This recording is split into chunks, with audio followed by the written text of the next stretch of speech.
जय हिंद एवरीवन। आज मैं आपसे बात करने वाला हूं राष्ट्र इंडियन मिलिट्री कॉलेज के बारे में। देखिए, अब एग्जाम में 4 महीने रह गए हैं। अब बहुत से बच्चे हैं हमारे पास ऐसे जो पूछते हैं कि लास्ट के 4 महीने में प्रिपरेशन कैसे करें। तो उसी के बारे में आज मैं बताने वाला हूं। वो उन बच्चों के लिए भी है जो ऑलरेडी सिलेबस को कंप्लीट कर चुके हैं, और उन बच्चों के लिए भी है जो अभी जिन्होंने पढ़ना स्टार्ट भी नहीं किया, जिनका सिलेबस अभी तक स्टार्ट भी नहीं हुआ है। तो ये सभी बच्चों के लिए। तो अब किस तरीके से हमें प्रिपरेशन करनी है। अब 4 महीने रह गए, अभी अगस्त चल रहा है अभी। अब हम किस तरीके से प्रिपेयर करें अपने आप को, इसके बारे में आपको थोड़ी सी जानकारी देने वाला हूं। अगर ये स्ट्रेटेजी को अगर आप फॉलो करते हैं तो आपके आरआईएमसी में सिलेक्शन के चांसेस बढ़ जाएंगे। अच्छा, अब आरआईएमसी राष्ट्र इंडियन मिलिट्री कॉलेज, आपको पता है कंपटीशन बहुत ज्यादा है। ठीक है, डिस्क्रिप्टिव एग्जाम है हमारा। ठीक है, मैथ्स और इंग्लिश में आपको रिटर्न, आपको डिस्क्रिप्टिव होता है, ऑब्जेक्टिव टाइप नहीं है। तो मेहनत तो करनी पड़ेगी बहुत ज्यादा। तो उसी सिलसिले में हम बात को आगे बढ़ाते हैं और चर्चा करते हैं किस तरीके से आप अपनी प्रिपरेशन को दे सकते हैं। ठीक है, अब देखिए, सबसे पहले मंथ में आपने अपने जो कॉन्सेप्ट है उसको बिल्ड करना है। अब किस किस तरीके से आप कर सकते हैं। अब लिखा हुआ है, जैसे पहले तो सबसे पहले तो आपको सिलेबस कंप्लीट करना है। ठीक है जी, सिलेबस कंप्लीट कर लिया तो आपने मैथ्स के कॉन्सेप्ट को, जैसे अलजेब्रा, ज्योमेट्री, फ्रैक्शंस, परसेंटेज, जहां से क्वेश्चंस ज्यादा पूछे जाते हैं, क्योंकि सिलेबस तो आपने करना ही करना है कवर। ठीक है, सिलेबस को तो कवर करना ही है। उसके बाद इंग्लिश ग्रामर के पैटर्न पे आ जाते हैं। ग्रामर में आपको वोकैब का और कॉम्प्रिहेंशन का देखना पड़ेगा। ठीक, सिलेबस में तो पता है ना सभी को क्या क्या आता है। जीके में 6 से 8, यानी क्लास 6 से लेके क्लास 8 तक की एनसीईआरटी बुक्स आपको देखनी पड़ेगी।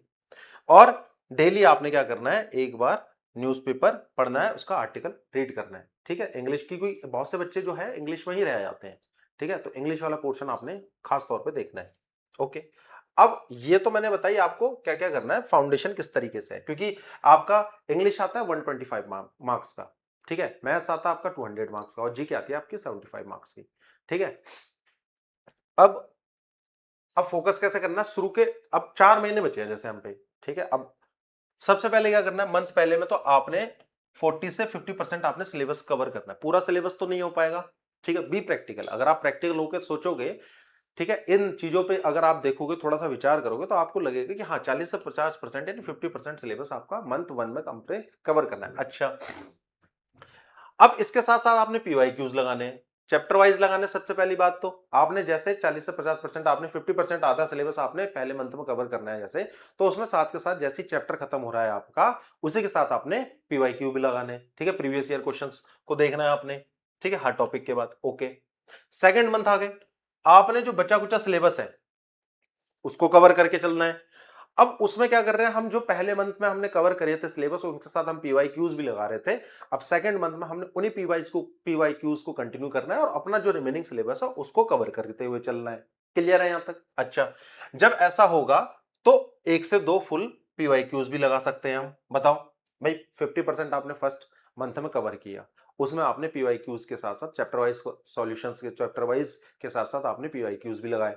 अब सेकंड मंथ में आ गए, रिमेनिंग सिलेबस कर रहे हैं, और जो पहले मंथ में कवर किया था उसको भी कवर करते हुए चल रहे हैं। और तो इस पोजीशन पे हम आ जाएंगे तो 1-2 फुल पीवाईक्यूज हम लगा सकते हैं इजीली। ओके, अब मंथ आ गया तीसरा। तीसरे मंथ में आपने क्या करना है, सिर्फ और सिर्फ रिवीजन करना है और वीक टॉपिक्स को उठाना है। क्योंकि शुरू के 2 मंथ में आपने क्या करना है, शुरू के 2 मंथ में आपने अपना सिलेबस को कवर करना है, और लास्ट के 2 मंथ में आपने रिवीजन देने हैं और पीवाईक्यूज लगाने हैं। ठीक है, और मॉक टेस्ट देने हैं। ये काम करना है आपने 4 मंथ का, यही है। ठीक है, तो रिवीजन करोगे तीसरे मंथ में, जब आप आ जाओगे रिवीजन को रखना है आपने अपने टाइम टेबल में, और जो वीक टॉपिक्स हैं। ठीक है, अब यहां तक हम पहुंच गए तीसरे महीने तक, तो हम फुल प्रीवियस ईयर पेपर्स लगाने स्टार्ट करेंगे 2 से 3 में। यानी हर हफ्ते, यानी 2 से 3 पर वीक हमने full previous year questions paper लगाने हैं। ये हमने करना है, तो 3 महीने तक पहुंच गए। अब लास्ट के चौथे मंथ में हमने फाइनल रिवीजन रखना अपना, और क्या करना है, मॉक टेस्ट के साथ साथ, रिवीजन के साथ साथ प्रीवियस ईयर पेपर भी आपने करने हैं। ये हो गए हमारे 4 महीने। इस तरीके से हमने कवर करना है। ठीक है जी, तो शुरू के 2 महीने में हमने सिलेबस कवर करना है, लास्ट के 2 महीने में हमने मॉक टेस्ट देने और पीवाईक्यूज लगाने और रिवीजन अपने वीक टॉपिक्स को कवर करते हुए चलना है। ठीक है, तो यही सेम बात है। 50 आप 45 से 50% आधे सिलेबस में आपने मैथ्स में, इंग्लिश में, ग्रामर और इन पे इनको कवर करते हुए चलना है शुरू के पहले महीने में। जब बाकी का जो आप चैप्टर करोगे जब दूसरे महीने में आ जाओगे, तो आपने एक तो सारे सब्जेक्ट कवर कर लिए होंगे और आपने पीवाईक्यूज स्टार्ट करने अभी तक कर दिए हैं। ठीक है, तीसरे महीने में आपने रिवीजन करना स्टार्ट कर दिया है और साथ के साथ आप मॉक टेस्ट भी दे रहे हो। ठीक है, तो इसमें आपका रिवीजन के साथ प्रीवियस ईयर पेपर्स आप लगा रहे हो। ठीक है, वीक टॉपिक्स आप उठा रहे हो इसके साथ साथ, और जब हम मॉक टेस्ट दे रहे हैं तो उससे हमारी स्पीड और एक्यूरेसी भी देखी जाएगी।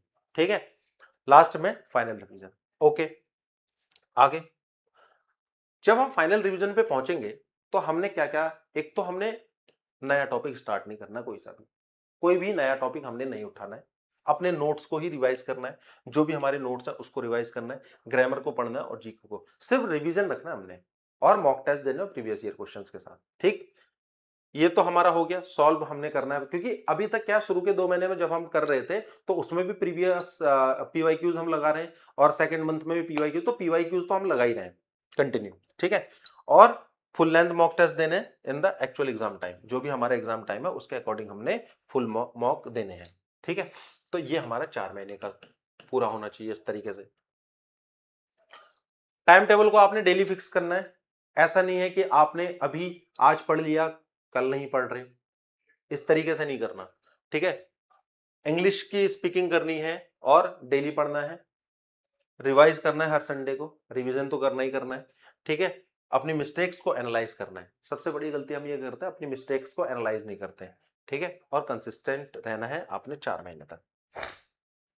क्या करें क्या ना करें, एक तो आप कभी भी परफेक्ट टाइम का वेट मत करो कि आज से स्टार्ट होगा कल से स्टार्ट होगा, ये बिल्कुल एकदम सही टाइम आने पे स्टार्ट करूंगा, ऐसा नहीं करना आपने। ठीक है, सिलेबस को अधूरा नहीं छोड़ना, क्योंकि हमने शुरू के 2 मंथ में क्या करना है, सिलेबस को ही कवर करते हुए चलना है। ठीक है, प्रीवियस ईयर क्वेश्चंस को साथ के साथ लगाना है, ऐसे नहीं कि मैं बाद में करूंगा। ठीक है, बाद के लिए नहीं छोड़ना है, जैसे हमारा चैप्टर खत्म हो रहा है हमने उस चैप्टर के क्वेश्चंस लगाने हैं, पूरा चैप्टर हमारा खत्म हो गया फिर हमने पीवाईक्यूज देखने हैं, तो चैप्टर वाइज करना है। ठीक है, लास्ट मंथ के लिए नहीं छोड़ना। इंग्लिश को इग्नोर करते हुए नहीं चलना है, इंग्लिश को इग्नोर मत करो, इंग्लिश में बहुत से बच्चे फेल होते हैं। आरएमसी का है पेपर, रिटर्न एग्जामिनेशन होगा, रिटर्न में होगा इसका पूरा का पूरा डिस्क्रिप्टिव है। ठीक है, रिवीजन को आपने स्किप नहीं करना, बहुत से बच्चे रिवाइज करना भूल जा रहे हैं, रिवाइज नहीं कर पा रहे हैं। ठीक है, बोलते हैं टाइम नहीं मिल पा रहा, ऐसा नहीं करना है। अगर आप 4 महीने की तैयारी को इस तरीके से ईमानदारी से करोगे तो चांसेस बढ़ जाएंगे, और मॉक टेस्ट को अवॉइड नहीं करना है आपने, बहुत सी बुक्स इस्तेमाल नहीं करनी है, बहुत सी बुक्स हमको नहीं पढ़नी है, हमने एक पर्टिकुलर बुक्स लेके चलनी है, उसी को कंटिन्यू करना है। ठीक है, पीवाईक्यूज के लिए आपको आरएमसी की एक बुक मिल जाएगी, उसमें आपको पीवाईक्यूज मिल जाएंगे सारे के सारे। ठीक है, और जब मॉक टेस्ट में आपकी स्कोर कम आ रहे हैं तो पैनिक होने की जरूरत नहीं है आपको।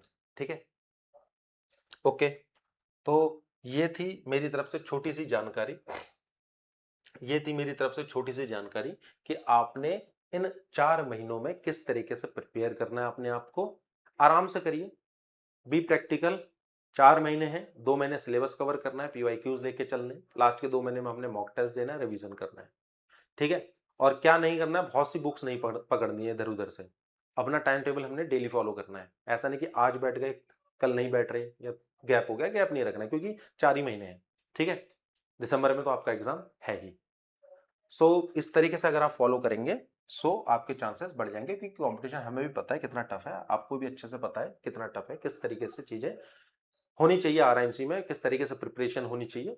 आपको डेली जो है 5 से 6 घंटे तो पढ़ने हैं, अपनी बाकी स्वास्थ्य का ध्यान रखेंगे, प्रॉपर स्लीप भी लेनी है आपने। ठीक है, बिल्कुल एकदम। अब ये भी नहीं करना कि आप अगर आपका जो स्ट्रॉन्ग सब्जेक्ट है उसी को पकड़ के बैठ गए, अगर मैथ्स में इंटरेस्ट आ रहा तो उसी को, इंटरेस्ट के लिए नहीं पढ़ना हमने, है ना, इंटरेस्ट, हमने कोई पीएचडी नहीं करनी है, इंटरेस्ट के लिए नहीं पढ़ना हमने, पीएचडी नहीं करनी हमने, सिर्फ हमने कंपटीशन के लेवल के हिसाब से सोचना है, उस हिसाब से अपने आप को डेवलप करना है, उस हिसाब से मेंटेन करके चलना है। ठीक है, ठीक है, उसी हिसाब से हमने 5 से 6 घंटे निकालने हैं, और ये चीज आप डेली फॉलो करो, एक भी दिन स्किप मत करो, आपका आरएमसी में सिलेक्शन 101% हो जाएगा, रिटर्न एग्जाम हो ही जाएगा आपका। ठीक है, सो ये छोटी सी जानकारी मेरी तरफ से थी।